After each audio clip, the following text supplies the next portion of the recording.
أما بعد فأعوذ بالله من الشيطان الرجيم بسم الله الرحمن الرحيم قال الله تعالى إن الله وملائكته يصلون على النبي يا أيها الذين آمنوا صلوا عليه وسلموا تسليما صدق الله العظيم اللهم صل على سيدنا ومولانا محمد وعلى آل سيدنا ومولانا محمد وبارك وسلم علیہ۔ سورہ احزاب کی آیت نمبر 56 آپ حضرات کے سامنے تلاوت کی ہے۔ ان آیات میں بھی اللہ کریم اہل ایمان سے خطاب فرما رہے ہیں کہ بے شک اللہ اور فرشتے نبی پاک صلی اللہ علیہ وسلم پر رحمت نازل کرتے ہیں۔ اے ایمان والو، آپ بھی نبی پاک صلی اللہ علیہ وسلم پر خوب درود و سلام پڑھو۔ میرے عزیز بھائیوں اور دوستوں، اللہ کریم قرآن عظیم میں مختلف انداز سے، مختلف طریقوں سے نبی پاک صلی اللہ علیہ وسلم کی عظمت بیان کرتے ہیں، اور اس کا مقصد یہ ہوتا ہے کہ آنے والی جو امت ہے، جو امت محمد صلی اللہ علیہ وسلم اپنے آپ کو کہتی ہے، اسے پتہ تو ہو کہ اس کے پیغمبر کی کیا شان ہے، کیا عظمت ہے۔ جب عظمت اور شان کا پتہ ہوگا تو پھر دل میں محبت بیٹھے گی۔ تو اللہ کریم نے ان آیات میں بھی آپ علیہ السلام کی شان ایک عجیب انداز سے بیان فرمائی، اعلیٰ انداز سے بیان فرمائی ہے کہ آپ نے فرمایا کہ اللہ اور فرشتے، ان اللہ و ملائکتہ، بے شک اللہ تعالیٰ اور اس کے فرشتے یصلون علی النبی، وہ آپ صلی اللہ علیہ وسلم پر درود و سلام پیش کرتے ہیں۔ دو ملائے ہیں، ایک ہے ملائے اعلیٰ اور ایک ہے ملائے اسفل۔ ملائے اعلیٰ میں بھی حضور کی شان ہے، وہاں بھی حضور علیہ السلام کی عظمت ہے، شان ہے۔ اور ملائے اسفل جہاں انسان بستے ہیں دنیا میں، یہاں پر بھی اللہ کریم حضور کی شان بیان فرما رہے ہیں، اس لیے کہ انسان کے پاس، ہمارے اور آپ کے پاس جو کچھ بھی ہے وہ نبی پاک صلی اللہ علیہ وسلم کی برکت سے۔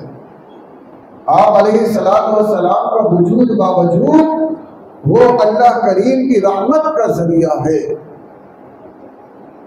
تو اللہ کریم یہ چاہتے ہیں کہ ہر انسان کے دل اور دماغ میں میرے نبی کی شان، میرے نبی کی عظمت ان کے دل میں بیٹھ جائے۔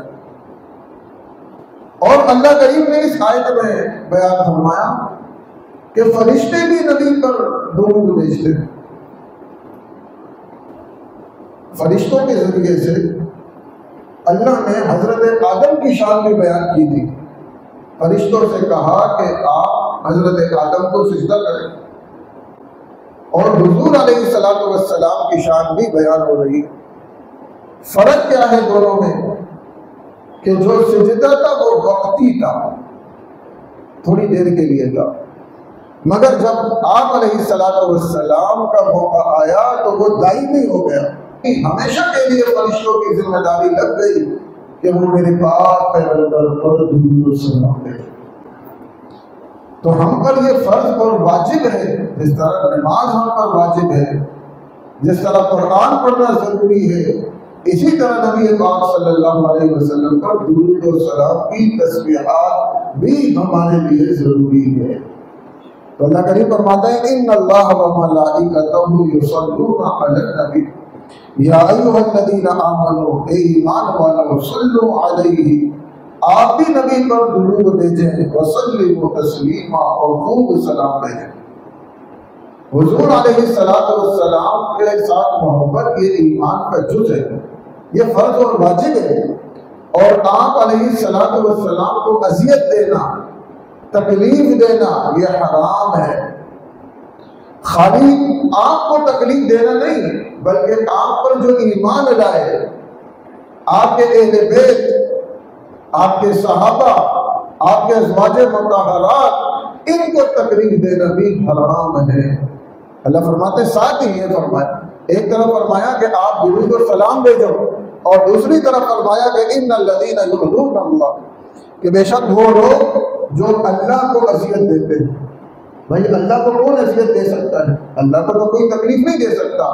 مطلب وہ اعمال جن سے اللہ ناراض ہو جاتا ہے. ان الذین یؤذون اللہ، بے شک وہ لوگ جو اللہ کو اذیت دیتے ہیں، وَرَسُولَهُ، اور اللہ کے رسول کو اذیت دیتے ہیں، لعنہم اللہ، ان کو پٹکار ہے اللہ کی طرف سے، فی الدنیا والآخرہ، دنیا میں بھی پٹکار ہے اور آخرت میں بھی ان کے لیے پٹکار ہوگی، وہ اللہ کی رحمت سے دور ہوں گے.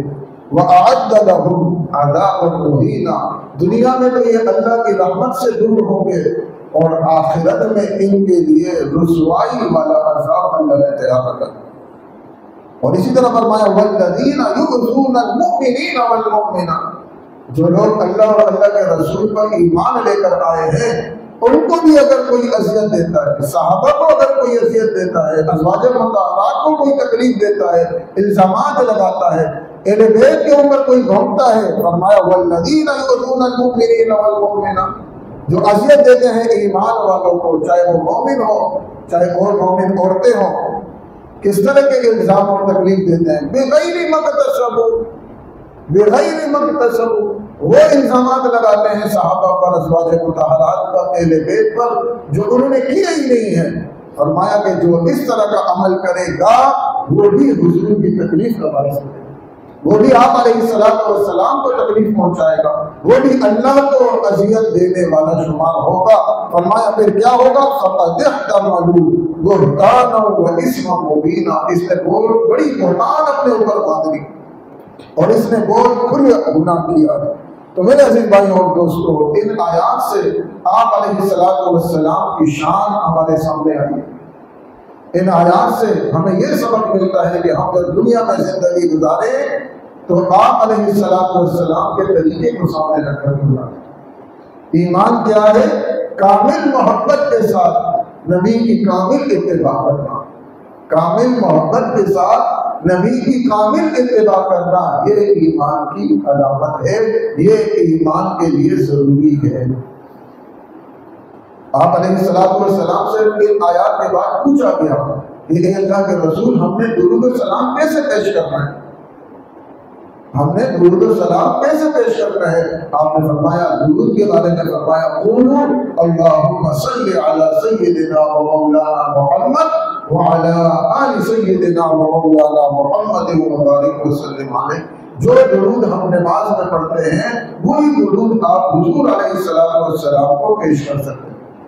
السلام علیکہ ایھا النبی ورحمۃ اللہ وبرکاتہ، سلام بھی ہم نماز میں پڑھتے ہیں. یہ الفاظ اور اسی طرح اور بھی کچھ الفاظ احادیث میں مروی ہے، وہ آپ درود اور سلام کے ذریعے سے پیش کر سکتے ہیں. یہ جتنا درود اور سلام ہم حضور علیہ السلام پر پیش کر رہے ہیں، یہ ہماری طرف سے حضور علیہ السلام کی ہم پر جو انعامات ہیں، ہم پر جو احسانات ہیں، وہ تو لامحدود ہے، اس کا تو ہم حق نہیں ادا کر سکتے ہیں، جو آپ کی ذات کی وجہ سے اللہ کریم نے ہم پر رحمت نازل فرمائی. ہاں، یہ ہماری طرف سے، ہم فقیروں کی طرف سے ایک چھوٹا سا ہدیہ ہے جو ہم رسالت مآب صلی اللہ علیہ وسلم کے یہاں پیش فرما سکتے ہیں، اور ہم اللہ سے مانگ سکتے ہیں کہ اے اللہ، آپ نے ہمیں امت محمد صلی اللہ علیہ وسلم میں پیدا فرمایا، آپ نے ہماری نسبت پاک پیغمبر کے ساتھ جڑی ہے، اے اللہ ان کی برکت سے ہم پر بھی رحمت نازل فرما دے، اور یہ چھوٹا سا ہدیہ ہے جو ہماری طرف سے قبول فرما دیجیے. تو میرے عزیز بھائیوں اور دوستو، خلاصہ ساری باتوں کا یہ نکلا ان 2-3 آیات کا کہ ایک تو ہم نے حضور کے اوپر درود و سلام پیش کرنا، دوسرا کام ہم نے کوئی ایسا نہیں کرنا کہ جس سے حضور کو تکلیف پہنچے، جس سے اللہ کو تکلیف پہنچے. اور وہ عمل کیا ہے؟ وہ ہر وہ عمل ہر وہ گناہ، ہر وہ خطا جو اگر ہم کریں گے تو وہ عمل کے ذریعے سے اللہ اور اس کے رسول ہم سے ناراض ہو سکتے ہیں۔ اللہ کریم ہم سب کو عمل کرنے کی توفیق عطا فرمائے۔ الحمدللہ۔